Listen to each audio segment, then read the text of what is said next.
형사사건 진행 중에 특히 잘못을 인정하는 경우에 반성문은 꼭 제출하는데요. 반성문은 판사에게 자신의 반성과 개선 의지를 전달하는 중요한 문서죠. 실무에서도 양형을 정할 때 큰 영향을 미치는데요. 이번 영상은 반성문 종결판으로 반성문에 대한 모든 것 딱 5분 안에 깔끔하게 정리해 드리겠습니다. 형사건을 진행 중인 분들은 이번 영상 꼭 끝까지 들으셔야 합니다. 빠르게 시작하겠습니다. 첫 번째, 반성문은 누구에게 쓰냐입니다. 기소 전, 수사 중에는 검사를 상대로 쓰고요.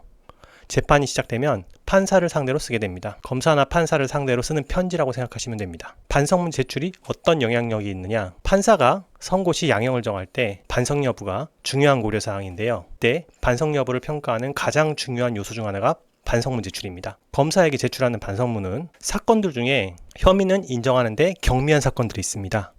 이 경우 검사는 사건을 소액벌금이 약식 기소를 하거나 기소유예를 할 수 있습니다. 기소유예란 잘못을 해도 경미한 경우에 한번 봐줄 수 있다는 겁니다. 기소유예로 갈지 아니면 벌금으로 갈지 검사가 판단을 할 때 진지한 반성이 있었는지가 중요한 판단 요소인데요. 반성문이 제출되었는지가 기소유예 처분을 하는데 결정적인 영향을 미치게 되는 것이죠. 그래서 경미한 사건으로 수사를 받는 경우에 범행을 인정한다면 수사 단계에서 반성문을 꼭 쓰셔야 하는 겁니다. 그러면은 반성문은 언제 제출해야 하나? 검사에게 내는 반성문은 검사 처분 전까지 제출하면 되는데요. 검사가 사건을 경찰로부터 송치받자마자 바로 처분하는 경우가 종종 있어서요. 사건이 검찰로 넘어간 직후에는 무조건 다 내야 되는 겁니다. 자칫 느긋하게 있다가 사건이 끝나버립니다. 이 부분은 중요한 부분이니 꼭 명심하셔야 합니다. 판사에게 제출하는 반성문은 선고 2주 전까지 제출합니다. 판사는 선고 1주 내지 2주 전에 판결문 작성을 시작하는데요.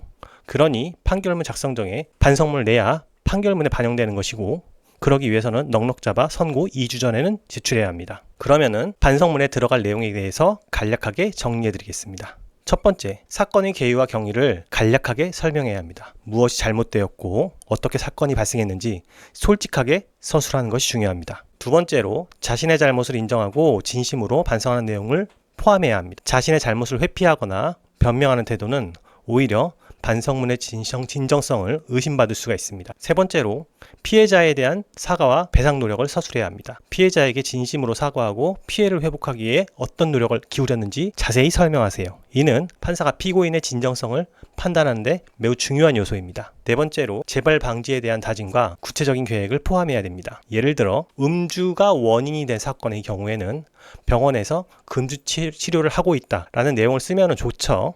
반성문 작성 시 주의해야 할 사항도 알려드리겠습니다. 첫 번째, 진솔함을 유지해야 됩니다. 거짓이나 과장을 피하고 진심을 담아서 작성하세요. 판사는 피고인의 진정성을 중요하게 평가합니다. 두 번째로, 간결하고 명확하게 작성하세요. 반성문 한 번을 쓰는데 10장씩 쓰는 분이 있거든요. 너무 길면 판사가 안 읽습니다. 핵심 내용을 중심으로 짧게 쓰셔야 됩니다. 세 번째로, 적절한 어휘를 사용해야 합니다. 반성문은 판사에게 보내는 편지거든요. 존댓말을 사용하고 부적절한 표현은 피해야 합니다. 이렇게 해서 오늘은 형사소송에서 피고인이 제출하는 반성문에 대한 종결판을 말씀드렸습니다.